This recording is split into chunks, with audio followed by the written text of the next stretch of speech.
राजनीति में गिरती हुई भाषाई मर्यादा जो है निश्चित तौर पे चिंता का विषय है। कब्र खुदने की बात ठीक थी। सवाल ये है कि जो हमारे माननीय हैं, आदरणीय तो वो रहेंगे ही, क्या अनुकरणीय रह पाएंगे? सबसे बड़ा मसला ये है और इस पर चिंता करने की जरूरत है। हम ये कह रहे हैं कि ये जो बच्चे हमारे घर में बैठे, और माफ कीजिएगा आप भी इससे अछूते नहीं हैं, आप जैसे लोग यदि इस बात पर चर्चा करेंगे और इसको ज्यादा फैलाएंगे तो फिर ये चर्चा नहीं होनी चाहिए। नहीं, सुनिए, इसी का नतीजा है कि आज टेलीविजन डाइनिंग हॉल से निकल करके बेडरूम में चला गया है। इन बच्चों के सामने वो नहीं है। हम पहले डिबेट को सुनाते थे, बिल्कुल मैं सहमत हूँ वक्त साहब से, हम पहले बच्चों को सुनाते थे डिबेट, संसद में जो चर्चाएं चलती थी वो सुनाते थे। अब सवाल ये है, संसद में तो हम है नहीं। अब सवाल ये है, संसद में जो है उनको आप बोलिए, लेकिन आपने एक बात बोली, आपने एक लाइन, आपको मैं 2 लाइनें बोलने का मौका, आपने एक बड़ी अच्छी बात बोली। आपने बोला अमीर जी देखिए आप लोग भी जिम्मेदार हैं। अच्छा, गाली किसी के प्रधानमंत्री के पिता के बारे में एक प्रवक्ता दे, मीडिया उसको चलाए भी ना, कोई कहे कब्र खुदेगी तो मीडिया उसे चलाए भी ना, कोई कहे राहुल की शक्ल किसी फलाने नेता से मिल रही है तो मीडिया उसे चलाए भी ना। मीडिया का काम है रिपोर्ट करना। हम रिपोर्ट करते हैं जो होता है, हम रिपोर्ट करते हैं जो होता है जनता के बीच में। मैं सिर्फ ये कह रहा हूं कि पत्रकारिता का छात्र मैं भी रहा हूं और मैंने भी ये पढ़ा है कि कुछ बातें ऐसी होती है जिसको दरकिनार कर दी जाती है, जिन्हें दबाया जाए, समाज हित में उसको दरकिनार कर दी जाती है। यदि वो बातें दरकिनार कर दी जाती तो आज शायद ये लोग सार्थक मुद्दे पे बात कर रहे हैं। मतलब आप कह रहे हैं, आप नहीं, मेरा प्रोफेसर मुझे सिखाता है कि आप कह रहे हैं कि अगर कुछ होता है तो उसको दबाया जाए। जितने भी ओपोजिशन है, इसको सरकार में आने की कोई जल्दीबाजी नहीं है। ये बार बार कुछ ऐसी हरकत करता है कि नरेंद्र मोदी जी का गोल खुद ही हो जाता है। अच्छा, एक बात, सुरेंद्र राजपूत 30 सेकंड, 1 सेकंड। जी राजकुमार भाटी। संजीव जी ने जो कहा जी कि मीडिया ऐसी चीजों को दिखाता है जो नहीं दिखानी चाहिए, खराब चीजों को ज्यादा उठाता। आपने कहा कि हम दिखाएं क्यों नहीं, हम तो मीडिया। आपकी बात भी सही है, लेकिन मैं बहुत ईमानदारी से कहना चाहता हूँ इस देश में अच्छा भी बहुत घटित हो रहा है, अच्छा भी बहुत लोग बोल रहे हैं। तो उसको इस तरह चीजों, जब वैक्सीन बनी तो हमने दिखाई, जब आपने बोला वैक्सीन हम नहीं लगवाएंगे, ये मोदी की वैक्सीन, हमने वो भी दिखाया। तो हम क्या करें? हम तो दोनों पहलू दिखा रहे हैं।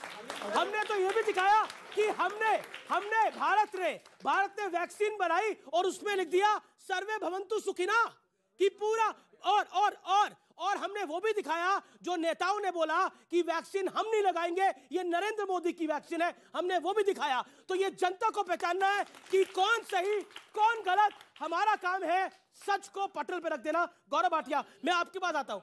जी आऊंगा मैडम, मैं आऊंगा आपके पास आऊंगा। एक सेकंड सुरेंद्र राजपूत जी, गौरव भाटिया 30 सेकंड। आलोक जी ने एक बात कही और मैं जब भी बात करता हूँ प्रयास ये रहता है तथ्यों में बात करूं। आपको मैं याद दिलाता हूं, नरेंद्र मोदी जी चुनाव प्रचार कर रहे थे, उन्होंने प्रियंका वाड्रा के बारे में एक सवाल पूछा गया, उन्होंने कहा मेरी बेटी, और उसके बाद एक पत्रकार ने उसी के कुछ दिन बाद पूछा नरेंद्र मोदी जी के बाद, तो प्रियंका वाड्रा गांधी ने कहा नीच राजनीति करता है ये व्यक्ति। अब बताइए, संस्कारों का और सोच का ही फर्क है। आप कह सकते गाली किसी को भी नहीं देनी चाहिए, लेकिन गाली दे कौन रहा है? एक तो किसी व्यक्ति के बारे में गाली, उसके स्वर्गीय पिता, और तीसरा संवैधानिक पद पे बैठे हुए व्यक्ति के बारे में। दूसरा उदाहरण आपको देता हूं गुजरात में। क्या जनता को पसंद है ऐसे नेता जो गाली देते हैं? गुजरात में खड़गे जी ने कहा यह 100 सर वाला रावण है, उन्होंने कहा यह झूठों का सरदार है। मधुसूदन मिस्त्री वरिष्ठ नेता है, उन्होंने कहा औकात दिखा देंगे मोदी को। अब मैं सवाल रुक जाइए, मत करिए। सवाल पूछूंगा मैं। सवाल ये है, हिमंता बिस्वा शर्मा ने बोला, गलत नहीं, सवाल है सर। हिमंता बिस्वा शर्मा ना, सवाल तो पूछने देंगे ना। हिमंता बिस्वा शर्मा ने बोला, नहीं गुजरात में बोला हिमंता बिस्वा शर्मा ने कि राहुल गांधी की शक्ल सद्दाम हुसैन से मिलती है, क्या वो जायज था? सद्दाम हुसैन कहना गलत है, यही बोल रहे हैं ना। तो मैं पूछना चाहता हूं, राहुल गांधी ने विदेशी धरती पे जाके ये क्यों बोला था? सद्दाम हुसैन और गद्दाफी भी चुनाव जीतते हैं, मोदी जी जीते तो क्या है? तुलना करी थी कि नहीं? आप फैक्ट चेक कराइएगा। माफी मांगनी चाहिए राहुल गांधी को कि नहीं? बोलिए, ये आपके प्रश्न का उत्तर है। इसलिए फैक्ट पे बात करिए। आप लोग भी विदेशी धरती पर जब सद्दाम हुसैन नरेंद्र मोदी को, गद्दाफी नरेंद्र मोदी को बोलते हैं, गौरव भाटिया का ये आरोप है, तो फिर आप कंप्लेंट किस बात की करती है? दूसरी तरफ क्या आपको लगता नहीं है कि पहले राहुल गांधी ने सुप्रीम कोर्ट में हलफनामा देके माफी मांगी, अब आपके एक और प्रवक्ता ने माफी मांगी है, क्या आपको लगता नहीं है कि कहीं ना कहीं कांग्रेस के लिए ये बड़ा सेल्फ गोल है जो हुआ है कल? 3-4 चीजें बड़ी साफ हैं अमीश गुरुवार को। हाँ, पहली चीज तो थोड़ा ध्यान से करिएगा, पहली चीज तो अभी मीडिया पे प्रश्न आया था कि भाई मीडिया वाले दिखाते क्यों हैं, तो उस पर ले लीजिए। किसी एक आदमी ने एक बार अपशब्द बोला, गलत था, लेकिन मीडिया ने उसी आदमी के अपशब्द को कम से कम 10 करोड़ बार सुनवा दिया। एक आदमी को एक गाली मिली थी, 10 करोड़ गालियां मीडिया ने दिला दी। अब ये देनी चाहिए थी या नहीं देनी चाहिए थी, मतलब जिसने दी उसका कोई दोष नहीं है, जो दिखाएगा उसकी गलती है। भैया एक सेकंड, इस हिसाब से जितने लोग व्हाट्सएप पे देख रहे हैं, जिन लोगों ने व्हाट्सएप पे कोई वीडियो देखा गाली का, वो दोषी है, जिसने बोला वो दोषी नहीं है। यही सही मालूम है जी। देखिए, आपका चैनल नंबर 1 है, अमित देव का प्रोग्राम नंबर 1 है। मैं आपको बताना चाहता हूँ, मीडिया नहीं दिखाएगा तो कौन दिखाएगा? जन के लोग देखते हैं इस प्रोग्राम को। आप ये बताइए, आप मुझे ये बताइए, मैं नहीं करता सवाल, मैं अमित देव की तरफ से कर रहा हूँ सवाल। आप ये बताइए, आप गलत बोलिए, माफी भी ना मांगे और पार्टी से भी नहीं हटाइए और पदोन्नति कर दीजिए आप। जी। अच्छा एक बात बताइए, ये आपकी लुक बिल्कुल देवानंद जैसी लग रही है। देवानंद के फैन है क्या सर? अब हर बार देवानंद का आत्मा करता है, कोई तो मुझे कहता है आप वो लगते हैं क्या मिस्टर इंडिया। मिस्टर इंडिया जी, ये मिस्टर इंडिया का सवाल है। सुरेंद्र राजपूत भाई, मिस्टर इंडिया का सवाल है। बिल्कुल, हमको जो है, हम भाजपा से तो हार जीत की लड़ाई लड़ेंगे, चुनाव में लड़ेंगे, चुनावी उसमें हार में और चुनावी जीत में हम नारे भी लगाएंगे कि हम चुनावी कबर खो देंगे, ये नारे भी लगाएंगे। लेकिन हम इतना जरूर बता देते हैं, सुन लीजिए, हम मीडिया से लड़ने नहीं आए, आप हमसे लड़िए मत। हम आपको हार जीत नहीं कर रहे हैं, हम आपको सिर्फ इतना कहना चाह रहे हैं कि जिस चीज का एम्प्लीफिकेशन आपकी जिम्मेवारी, आपका विवेक है, हम आपसे बिल्कुल नहीं लड़ रहे।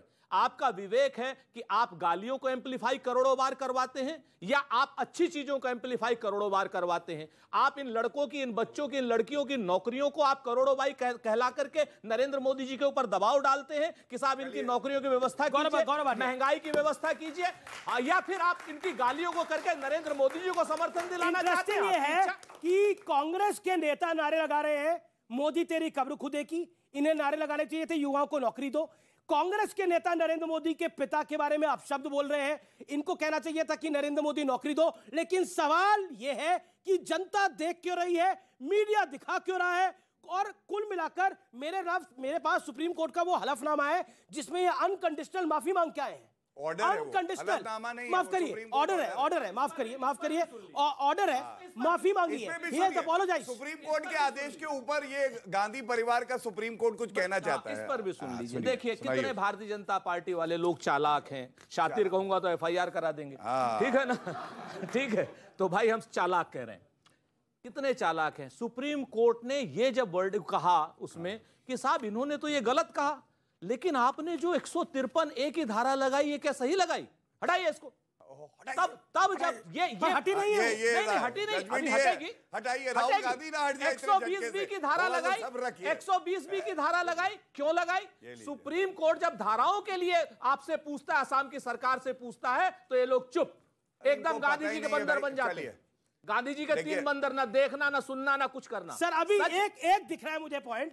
Doctor Singhvi states that the petitioner tenders N unconditional apology, यानी बिना शर्त माफी मांग के आए हैं आप। सुनिए, आज के बाद बोलेंगे, आज के बाद बोलेंगे। दिन जबान फिसली थी, तभी उन्होंने कहा था सॉरी, नरेंद्र दामोदर दास मोदी। सुनिए, उसी समय कहा था, आपको कुछ तथ्य वो कुछ अलग नहीं कहा, और जिस तरीके का गलत नहीं कहा, जिस तरीके का कुटिल हंसी हंस रहे थे, वो जुबान फिसलने की, जुबान फिसलती हुई दिखती है आपको? हाथ खड़ा करके बताइए, मैडम कुछ कहना चाहती है।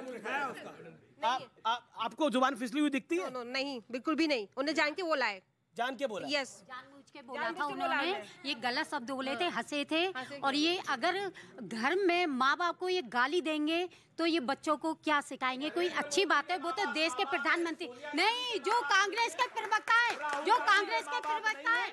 मेरा इनसे सीधा सवाल है कि केवल 2024 के लिए रणनीति बनाई जा रही है बीजेपी के द्वारा, ये रणनीति बनाई जा रही है कि सिर्फ वोट बैंक, वो भाजपा ने बोला है। गौरव, ये